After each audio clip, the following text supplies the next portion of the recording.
Mga kaibigan, ay magandang araw po sa inyong lahat at syempre narito po tayo ngayon sa Barangay Mambaliti kung saan po mga kaibigan ihahatid ko po yung school supplies para po sa tatlong mga magkakapatid na estudyante.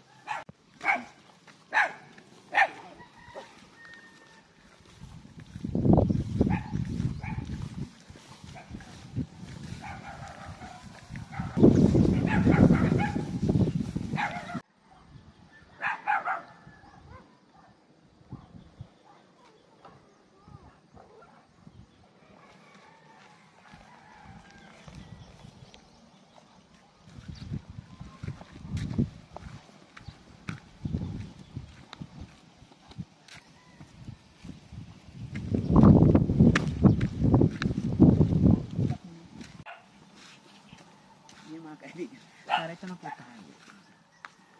Tao po. Hi. Ayan po mga kaibigan. Narito na po. Inintay po namin si ate ng very light lang naman po. Hindi kita maistoryahan. Ate, kumusta na? Ay, ni baga po. Mala si Agong nga ni Uto na sa Manila ta. Ayun, naghihilap. Hindi yung baga mahilap ang buhay. Anong ginagawa ni Mr. sa Manila? Naggugupit sa nag-aayos ng washing. Anong washing machine? Kailan pa siya andun sa Manila? Mga 1 week na ano? Mag 1 week na. Napadarama. Alin ang mas maganda? Andito siya o andun siya sa Manila? Parehas lang din. O kung parehas lang, bakit andun sa Manila? Pero at least kahit pa paano kasi, Ate M, nakakapadala siya ng medyo maawag-awag. Mas malaki-laki ang kinikita kaysa dito. Di mas maganda doon compare dito. No? Galing kami dito last week. Nung nakaraang araw lang. Nakaraang araw, sabi niya. Walang tao dito kahit na sino. Ang kinausap ko na lang, yung mga tubo. Sige, baka mo tanim yan ni kuya mo. Ngayon, bahay mo super sira-sira na. Oo nga. Gawa ng dagat kasi dito ay ano? Sa Bagyo baga. Ang dali. Yan mga dingding, gawa yan ng Bagyo. Yung bubong, gawa ng dagat na talaga ay. Oo. Yero, tapos ano? Kasi yung langit na ang ano. yung sa dingding, yung baga yung naglalim dito. Nagbaha dito. No? Ilang beses ba dito nagbaha sa inyo? Ay, 2 ata, 3. Hanggang saan? Kasi dito, kaunting ulan lang na ano, pag medyo malakas na at magdamag ng ano, nabaha talaga. Umaapaw yung fish pond, tapos yung tubig na nanggagaling sa dagat. Kaya talaga. Kaya nga dati may nag-arkila nito, pinitawan na ayaw na niya kasi nakakawala daw ng gastos niya. Nakakawala yung mga isda, yung mga alimango, gawa ng pagbaha. Ano? Hindi daw niya kaya ang gastos na ganun, maski pa daw siya ay sima. Saan kayo natutulog kasi super sira? Ay, doon sa kwarto na pinagawa mo. Kasi hindi pa naman masyadong ano, dumay kaunting tulog lang. Pero sinasarahudan na lang. pero kaya pa mang matulog kahit nag-uulan. Ano? Di kahit pa paano siguro, mapapaayos-ayos nyo itong paunti-unti at kung malaki naman ang kinikita ni Kuya, ano? Asan yung mga estudyante mo? Kaya nag-iiripon. Ay, nayan. Okay. Ilan estudyante mo ngayon? 3? 3. Okay. Meron kaming dala, school supplies, pero kahit pa paano, makakatulong-tulong na rin. Ano? Para sa 3 estudyante mo. Oo. Kasi 3 lang man nag-aaral sa... Ito, hindi naman ito nag-aaral. O ito, sa'yo to. Dali na kuya. Ay! Tuwa siya. Tapos, syempre, ang pinakamaganda, sa kasing ganda ko. Yung mga mata-matang yan, yes, tigil-tigil mga ako. Ay! Yan, ito. Gagandaan. Ay, andito po rin. Hanap ko ito. Andito pala. Tapos po itong isa, Ay, doon sa isa mong anak. Ano, ito kay ay para sa Bakla. estudyante, hindi ka man nag-aaral. Kay Baklita. O, si Baklita. Asan si Baklita? Ay, nandiyan sa barkada. Oo. Okay naman ba ang mga barkada? Ay, ayos naman at nandiyan ko-computer ata. Okay. Oo. Lagi kong nakikita yung mga anak mo. Tapos nililibre ko nakwento sa'yo. Oo Siya, nga. Mama, nakita namin sa sentro si ate. Nilibre kami. anong pakiramdam mo at may sorpresa sa mga estudyante? Ay, at least kahit pa paano, nakakatuwa pagat. Wala, hindi mo nabibilihin ang pang gamit nila sa school.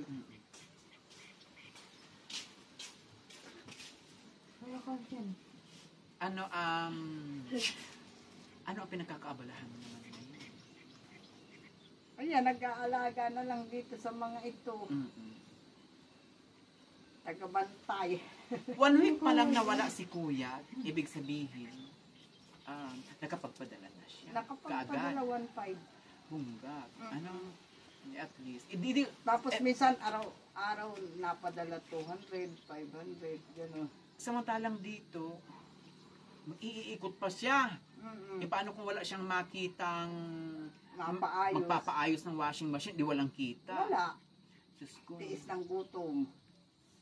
Sila minsan nga noon, naranas yan mga yan na pag sabi ni Papa nilang, ay walang kita.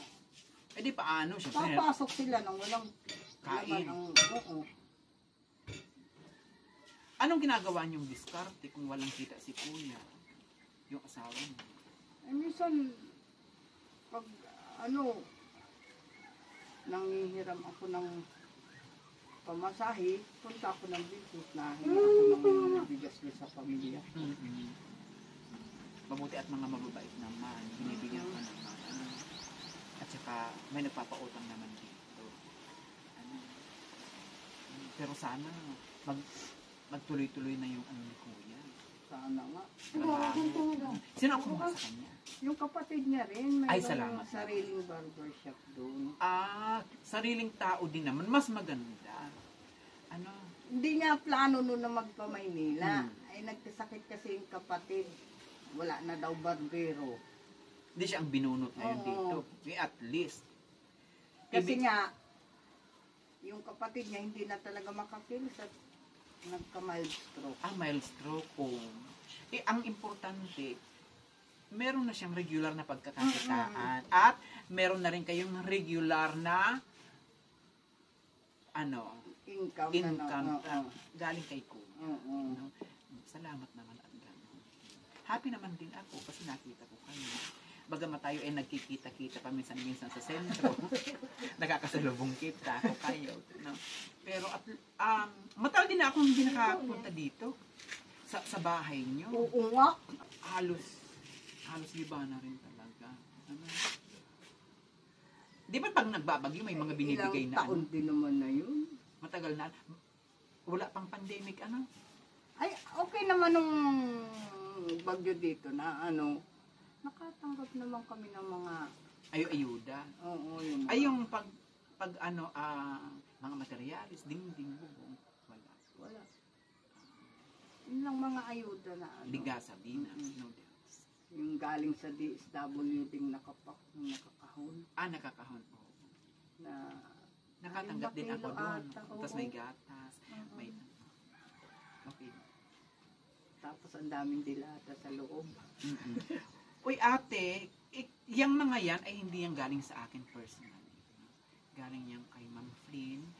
Kay Ma'am Flynn pagkatapos kanyang kapatid kay Ma'am Florence. Anong mensahe mo sa kanila? Maraming salamat po sa school supply ng aking mga anak. Malaking tulong na po ito at hindi ko nabibilihin. Salamat po. God bless you po. May yan, ang tawag dyan, yung mga tumbler na pwede sa mainit, pwede sa malamig. Ay, may lagot ko mamayang pusa. Ito, ayan. Ay, ang cute. Tig-iisa silang ganito. Yung mga estudyante. Ang pagbubukas nito, baka isipin ninyo, hindi yan nabubuksan. Nabubuksan yan. Yan. Mm. Diba? Ang ganda ng inyong tumbler. Gold! Gold ito, pero hindi ito na isasanla, ha? Baka pumunta kayo ng pawn shop, isanla nyo. Sabi niyo, Tita MM, gold! Ba't hindi namin maisanla dito sa pawn shop? Yung mga notebook, may papel na yan. But, kailangan tayong matakot. May papel yan. May mga towel yan dyan. Notebook, papel, towel, anong... Kung ano yung naan dyan, ganoon din naman yung naan. Taray. May mga ano pa. Yes, okay. Oy, babae halika. Uy, Halika na. tawag ka ni Tita MF. Anong mensahe mo kay Ma'am Flynn tapos kay Ma'am Florence? Maraming salamat po. Dahil nabigyan niyo po ako ng maayos na gamit. Thank you. Thank you po. Beautiful. Ang ganda niyang bata. Alam niyo ba mga kaibigan, noon, pag-vlog ko sa kanila, may gustong umampun dyan. Ayaw naman, di ba naikwento ko sa'yo, ayaw mo naman lukarin. Taga-ibang bansa pati. Sayang. Okay mga kaibigan, ayan po na, ibigay na po natin kina Ate Cecil yung pong mga school supplies para po sa kanyang 3 nag-aaral na anak. Maraming salamat po syempre sa ating pong regular na sponsor. Ayan. Kay Ma'am Flynn ng New York at syempre po sa kanyang maganda rin namang kapatid. Kay Ma'am Florence or Ma'am Kay. Thank you so much. Ito po muli mga kaibigan si MM Marcial. Thank you so much. God bless and bye-bye.